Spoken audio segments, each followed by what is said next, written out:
You know that feeling when you move money into savings and for a second, your whole body softens a little? Your breathing gets easier, your mind gets quieter, and for the first time all day, you feel slightly safer. It's not a loud feeling. It's not about celebration. It's a quiet click, a small internal shift. The numbers on the screen change, and something inside you settles. For people who truly love saving money, this isn't just a financial transaction. It's an emotional event. It's the moment when a hidden pressure valve releases just a little. The constant low-grade hum of, what if? What if the car breaks down? What if an unexpected bill arrives? What if something shifts? Dims for a moment. That transferred amount is more than digits in an account. It's a buffer, a cushion, a whispered promise to your future self that says, you will be okay. Think about the person who checks their savings balance not out of anxiety, but for comfort. They open the app and look at the number the way someone might look at a familiar, sturdy tree in their backyard. It's there. It's solid. It represents growth that is slow, predictable, and entirely theirs. The pleasure they get from watching that number grow often surpasses the fleeting thrill of a new purchase, because the purchase is an event that ends. The savings is a state of being that continues. It's a form of presence. A quiet companion that doesn't ask for anything, doesn't create noise, and doesn't add to the list of demands. It simply is. And in its simple existence, it creates space. This love for saving is frequently misunderstood. From the outside, it can look like stinginess, excessive control, or a fear of enjoying life. But from the inside, it feels nothing like deprivation. It feels like protection. Like creating a room with thick walls in a world that feels full of open windows and sudden drafts. The person isn't saying no to life's pleasures. They are saying yes to a specific, crucial feeling, the feeling of being insulated from panic. The act of saving, for them, is a ritual of care. It's the deliberate creation of predictability in a system, their own life, that can feel inherently unstable. Every dollar saved is a tiny anchor dropped into an uncertain future. It says, no matter what happens next, I have built this. It's autonomy in its purest form. It's control that requires no permission, no negotiation, and no external validation. You don't need to explain your savings account to anyone. You don't need to justify it. It is a private pact, a silent agreement between you and your own need for safety. This psychology is rooted in the nervous system's search for regulation. Our bodies and minds are constantly scanning for threat and for safety. For some people, financial uncertainty registers not just as a practical problem, but as a visceral, physiological threat. The possibility of loss, of being exposed, of not having enough, creates a real tension in the muscles, a tightness in the chest, a static in the mind. Saving money becomes a direct intervention for that tension. It is the active conversion of chaos into order. It is the deliberate lowering of the threat level. When the transfer is complete, the body can genuinely relax. The shoulders drop. The jaw unclenches. The mind, which was running scenarios, can finally pause. This is the emotional relief. This is the why. It's why someone might feel a deeper sense of contentment from a growing balance than from a new gadget. The gadget is an object. The balance is a condition. It's the condition of having margin, of having breathing room.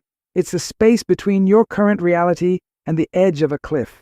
And for a nervous system that is acutely aware of cliffs, that space isn't a luxury, it's a necessity. It is the difference between feeling like you're constantly navigating a tightrope and feeling like you're walking on solid, wide ground. This isn't about hoarding, it's about harmony.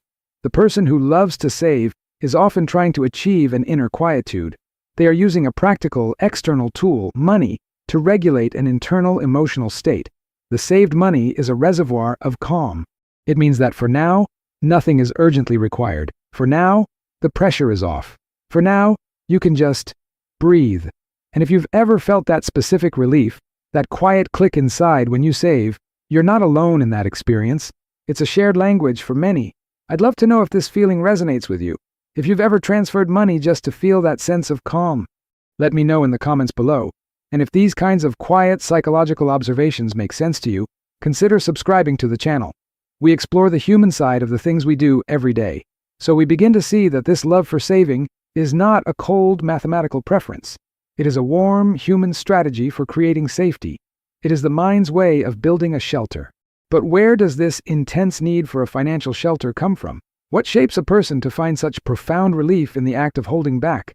To understand why someone finds such deep emotional safety in a savings account, we often have to look backward, not to a single event but to a pattern, a climate. It's rarely about one financial trauma. It's about living in an atmosphere where resources felt uncertain, where stability was a rumor, not a reality. It's about developing, over time, a keen sensitivity to the sound of scarcity. Imagine a childhood where money was a constant topic, but always spoken in hushed, tense tones, where the phrase, "we can't afford that," wasn't just a statement of fact, but carried the weight of worry, of embarrassment, of limitation. A child in that environment doesn't just learn a lesson about budgeting, they absorb a feeling, the feeling that the ground beneath them is not entirely solid, that good things are fragile and can be taken away by an unseen force called bills or bad luck. They learn that security is not a given. It's something that must be vigilantly guarded, because its absence is a palpable, frightening presence. For this person, the world might have felt like a place with no net, no cushion. Every misstep had a direct, hard consequence. There was no room for error, no margin for experimentation. This shapes a nervous system that is perpetually scanning for edges, for cliffs, for the point where things run out. As an adult, that scanning doesn't turn off. It becomes the background software of their life, and savings then becomes the tangible, concrete answer to that lifelong alert system. It is the net they never had. It is the cushion they always longed for. Every dollar saved is literally building the missing infrastructure of safety their younger self craved. Sometimes, it's not even about personal poverty. It can be about inherited anxiety, watching a parent or a loved one live with that grinding financial stress, seeing the way it aged them, worried them, stole their sleep and their peace. You learn by observation that money isn't just currency. It's peace of mind. It's a parent not sighing heavily at the kitchen table. It's the absence of arguments about things that feel out of control. So you make a silent vow. I will not feel that. I will not live with that particular flavor of fear. Saving becomes the fulfillment of that vow. It is a proactive defense against a ghost you witnessed haunting someone else. This psychology also thrives in people who have experienced sudden loss or change that had nothing to do with money, but everything to do with stability. The person who had a family break apart, a home disappear, a foundational relationship crumble. They learned, in a deep and painful way, that the things you rely on can vanish without warning. The world is not a permanently safe place. When you carry that knowledge, you seek out things that cannot vanish easily. You seek things you can control. A savings account is perfect for this. It doesn't get sick. It doesn't leave. It doesn't change its mind. It is loyal, silent, and predictable. Its growth is steady and within your command. In a life that has taught you that everything is temporary, a growing savings balance can feel like the closest thing to permanence. There's a clarity that emerges from this background, a clarity about what is truly valuable. For this person, experiences or objects that cost money often come with a hidden emotional tax. The tax is the reduction of their safety buffer. The pleasure of the dinner out is subtly shadowed by the thought, this cost could have been padding. This is a small erosion of my wall. It's not that they don't enjoy the dinner, they do, but the enjoyment is in a silent competition with the profound, visceral peace that comes from knowing their wall is intact and growing. The latter often wins, not because they are joyless, but because the type of joy savings provides, a joy of relief, of security, of quiet mastery, is more potent for their wired nervous system. This creates a person who finds freedom in restraint. What looks like limitation from the outside is experienced as liberation from the inside. Liberation from the anxiety of living paycheck to paycheck. Liberation from the dread of an unexpected expense. Liberation from feeling at the mercy of circumstances. Their savings account is their ticket out of that powerless feeling. It is their personal declaration of independence from fear. The act of saying no to a spend is, for them, a powerful yes to their own autonomy and future peace. So, the love of saving is frequently a learned response to a world that once felt, or still feels, inherently risky. It is the body and mind, building a defense system against a remembered or anticipated storm. The savings is the sturdy shelter. But this shelter-building instinct doesn't exist in a vacuum. It interacts with everything else in life, with relationships, with self-image, with the very concept of what it means to be secure. And sometimes, the shelter can start to feel like a cage. The very mechanism that brings profound relief can, over time, build its own walls. The savings account that started as a shelter can begin to feel like the only safe room in the house. The person who once felt liberated by their growing balance might start to feel imprisoned by it. This is the subtle, often invisible tension at the heart of this psychology. The need for safety can quietly morph into a fear of living. It begins with a narrowing of horizons. The person starts to evaluate every opportunity, every experience, every potential joy through a single, overpowering filter. What will this cost my safety? A friend invites them on a trip. Their mind doesn't first jump to the beaches, the laughter, the memories. It jumps to the spreadsheet. It calculates the hit to the buffer. The anticipated pleasure of the experience is immediately weighed against the deep, somatic dread of seeing their number go down. The safety feeling is so concrete, so reliable. The joy of the trip is abstract, uncertain. In this internal calculus, safety wins, again and again. But with each no, the world gets a little smaller. Life happens outside the window, while inside, they are alone with their number. This can lead to a peculiar loneliness. They might be surrounded by people who don't understand this internal logic, who say things like, just live a little, or you can't take it with you. These phrases don't land as wisdom. They land as a fundamental misunderstanding of their core being.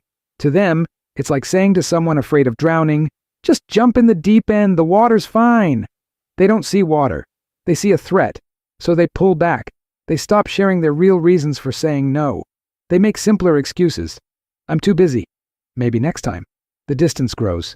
Their financial safety is secured, but sometimes at the cost of connection, of shared stories, of the spontaneous moments that make life feel expansive.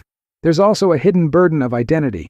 They can become the responsible one, the frugal one, the saver. This identity is a source of pride, but also a cage. It comes with expectations, from others and from themselves. To spend, even wisely, can feel like a betrayal of who they are supposed to be. It can trigger a quiet identity crisis. If I'm not the person who saves, who am I? The savings balance becomes more than money. It becomes a proof of their discipline, their wisdom, their moral fortitude. To touch it is to risk not just financial security, but their sense of self. This creates a conflict that is entirely internal and exhausting. A part of them yearns for the lightness, the indulgence, the experience. Another part, louder and rooted in deeper fear, shouts warnings. They can stand in a store, holding something they genuinely want, and feel a physical tension. Their hand might literally tighten around the object while their mind wages a war. The desire is real. The fear of depletion is more real. Often they leave the item on the shelf. They walk away with a bittersweet victory. They preserve the number. They also reinforce the message that wanting something for pure joy is a dangerous impulse to be subdued. The greatest irony is that the savings, which was meant to create freedom from fear, can become the primary source of a new fear, the fear of using it. The money becomes sacred, untouchable. It's for the ultimate emergency, the catastrophic what if that never comes.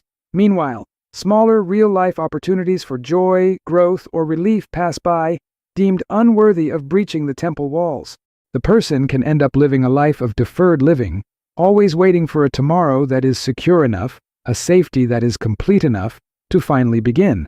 But that day rarely comes because the goalposts of enough keep moving. Safety, when driven by anxiety, is a horizon that retreats as you approach it. This isn't a failure of character. It's a natural progression of a protective system working too well. The immune system, meant to fight infection, can start attacking the body itself. The savings instinct, meant to create space to live, can start crowding life out. The person isn't wrong for saving. Their system is simply overcorrecting, prioritizing survival so intensely that it begins to overshadow the act of living. The challenge, then, is not to abandon the shelter, but to learn how to step outside it sometimes, to feel the sun without believing the sky is about to fall. The goal is not to stop loving the feeling of safety that saving brings. That feeling is valid, intelligent, and deeply rooted. The goal is to expand the definition of safety to include the safety to live, not just the safety to survive. It's about moving from a psychology of fear-based scarcity to one of intentional abundance. This isn't about spending recklessly. It's about spending purposefully, in ways that also nourish the parts of you that savings alone cannot touch. It starts with a simple but profound reframe. Your money is a tool to build a life, not just a fortress.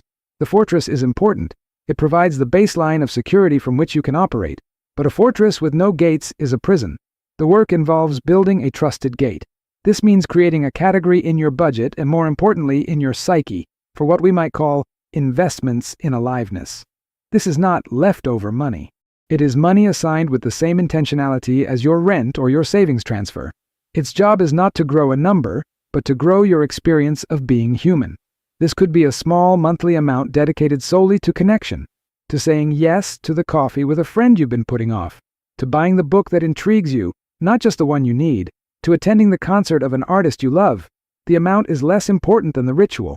The ritual teaches your nervous system a new association, that spending, when deliberate and aligned with your values, is not an attack on your safety. It is an enrichment of your life. It is you using your hard-built security to actually live within it. For the person who loves saving, this requires permission. Often, they need to give this permission to themselves. It can help to literally name the transaction. As you transfer money into this aliveness fund, you might say to yourself, "This is for joy, this is for connection, this is allowed." You are not betraying your saver self. You are collaborating with another part of you, the part that wants to feel the sun, to share a laugh, to explore. You are integrating the protector with the adventurer. Another shift is to measure wealth, not just in a bank balance, but in a life balance. At the end of the year, what will you remember? The exact number in your savings account on June 15th? Or the feeling of standing in a new place, the taste of a meal shared with someone you love, the memory of a spontaneous decision that brought you joy? Financial security provides the stage, but you have to be willing to step onto it and perform the play of your life. A stage never used is just an empty wooden platform. This doesn't mean erasing the cautious, protective part of you. That part is wise. It has kept you safe. The conversation is about giving it a seat at the table, but not letting it run the entire meeting. You can acknowledge its concern. "I hear you." You can tell it. "You're worried this spend will make us vulnerable. Thank you for looking out for us. We have planned for this. Our foundation is solid. This is an investment in our well-being." This internal dialogue dignifies the fear without being ruled by it. The ultimate form of security might be flexibility. The security to handle an emergency, yes. But also the security to seize an opportunity. The security to be generous. The security to change your mind. A life lived only in defense is a half-life. True safety includes the safety to be spontaneous, to be generous, to be present in the moment without the shadow of financial panic. When your savings allows you to do that, to help a friend in a pinch without resentment, to take a mental health day without fear, to say yes to a last-minute invitation, that is when the tool is working perfectly. It is creating freedom, not just from disaster, but for living. The person who loves saving money has a superpower. The power of delayed gratification, of vision, of building something meaningful brick by brick. The journey is about directing that same powerful energy toward building a rich life, not just a rich account.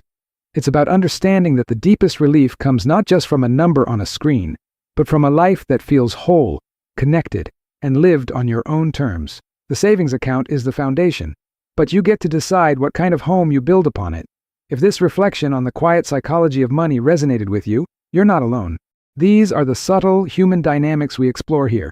If you'd like to join these conversations, consider subscribing to the channel and tapping the bell for notifications. It's a quiet corner for understanding the why behind what we do. Thank you for listening.